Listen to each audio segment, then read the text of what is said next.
नमस्कार दोस्तों, मैं आपका दोस्त देवेंद्र द्विवेदी। आज हम डिस्कशन करेंगे कि बच्चों के अंदर अच्छे संस्कार कैसे पैदा करें। देखिए, आज समाज जो है आधुनिकता की तरफ बढ़ता जा रहा है।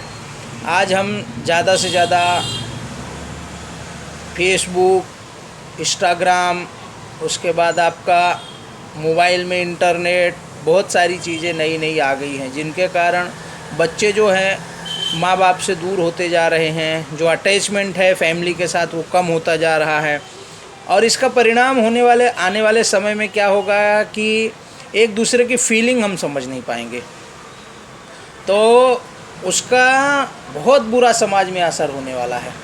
ये चीज़ों के बारे में हमने कभी भी सोचा नहीं है, लेकिन इसके बहुत भयानक परिणाम हो सकते हैं। तो आज हम आप लोगों को ये बताएंगे कि बच्चों के अंदर संस्कार कैसे पैदा करें, बच्चों के अंदर अच्छे विचार कैसे लाएं, परिवार के अंदर एक दूसरे के प्रति लगाव, एक दूसरे के प्रति प्यार, एक दूसरे के प्रति अच्छी भावनाएं, एक दूसरे के प्रति सम्मान की भावनाएं कैसे रखें।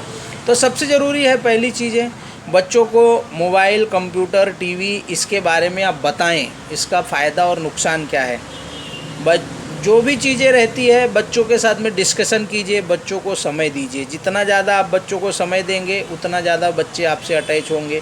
ऐसा नहीं होना चाहिए कि आप आपके मोबाइल में खेल रहे, बच्चे कंप्यूटर में खेल रहे हैं, या बच्चा दूसरे मोबाइल में खेल रहा, वाइफ अपने मोबाइल में व्हाट्सएप में, फेसबुक में बिजी हैं।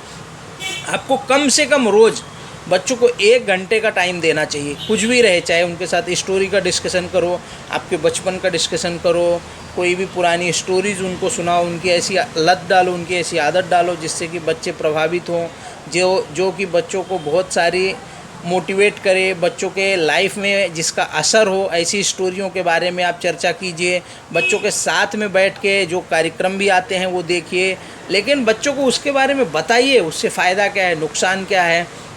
और अपने माँ बाप के साथ में आप अच्छा बिहेव कीजिए, उनकी इज्जत कीजिए। और माँ बाप का महत्व, जो शिक्षक गण होते हैं उनका महत्व आपके समाज में क्या है, शिक्षकों की योगदान क्या है इस समाज के लिए, या फिर आप जो माँ बाप हैं उनका योगदान क्या है, ये सारी चीज़ें बच्चों के साथ में आप डिस्कशन भी कीजिए और बिहेव भी वैसा कीजिए।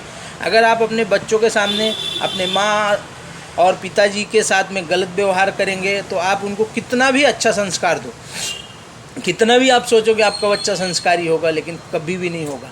क्योंकि जो लोहार लकड़ी छीलता है उसके बच्चे को सिखाया नहीं जाता लकड़ी छीलने के लिए, वो देखते देखते अपने आप सीख जाता है। एक साइकिल मैकेनिक का बच्चा, उसको सिखाना नहीं पड़ता पंचर कैसे निकालना है, वो देखते देखते सीख जाता है।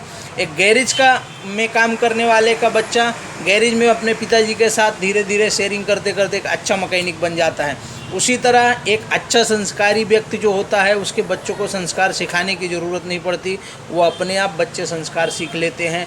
आप सबसे पहले अपने अंदर झांकिए, क्योंकि जो अंदर रहेगा वही आप में से बाहर आएगा। तो अपने अंदर देखिए, अपने आप को, अपने माहौल को, अपने लोगों को, सबको अच्छा करना है तो उसके लिए सबसे पहले अपने को अच्छा करना ज़रूरी होगा। जब हम अच्छा बिहेव करेंगे तभी हमारे बच्चे ऑटोमेटिक सीखेंगे। दूसरी चीज़, बच्चों की जो शिक्षा है, आपके लेवल की शिक्षा दो। आपकी कैपेसिटी जितनी है उसी लेवल से बच्चों को सिखाओ। ये ज़रूरी नहीं है कि आपको हिंदी मीडियम से हैं और बच्चों को इंग्लिश मीडियम में डाल दिया। मैं ये नहीं बोलता इंग्लिश मीडियम में बच्चों को नहीं पढ़ाना चाहिए, पढ़ाना चाहिए, लेकिन आपकी उतना खर्चा करने की कैपेसिटी होनी चाहिए कि उनको आप ट्यूशन लगा सकें, बच्चों की परवरिश कर सकें, उनके स्कूल का फ़ीस भर सकें। क्योंकि हिंदी मीडियम स्कूल में भी पढ़ के बच्चे आगे जाते हैं, क्योंकि हमारे देश में सारी एग्ज़ाम हिंदी मीडियम में भी होते हैं, चाहे वो यूपीएससी का हो या फिर आपका आईएएस आईपीएस जो भी परीक्षाएं होती हैं वो सारे उनमें ऑप्शन रहता है। तो अगर आपकी कैपेसिटी नहीं है तो आप ज़बरदस्ती उनको आईसीएसई बोर्ड में या फिर दिल्ली बोर्ड में या फिर क्रिश्चियन के जो मिशनरी वाले स्कूलें चल रहे हैं उनमें डाल करके ये मत सोचिए कि हमारे बच्चों के अंदर बहुत अच्छे संस्कार आएंगे। इसलिए बच्चों को संस्कारी बनाना है तो सबसे पहले आपको बच्चों को टाइम देना है। जितना ज़्यादा से ज़्यादा हो सके बच्चों के साथ समय बिताइए।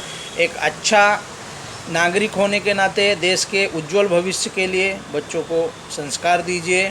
और अगर हो सके तो आप भी खुद अपने अंदर सुधार कीजिए। जय हिंद, थैंक यू।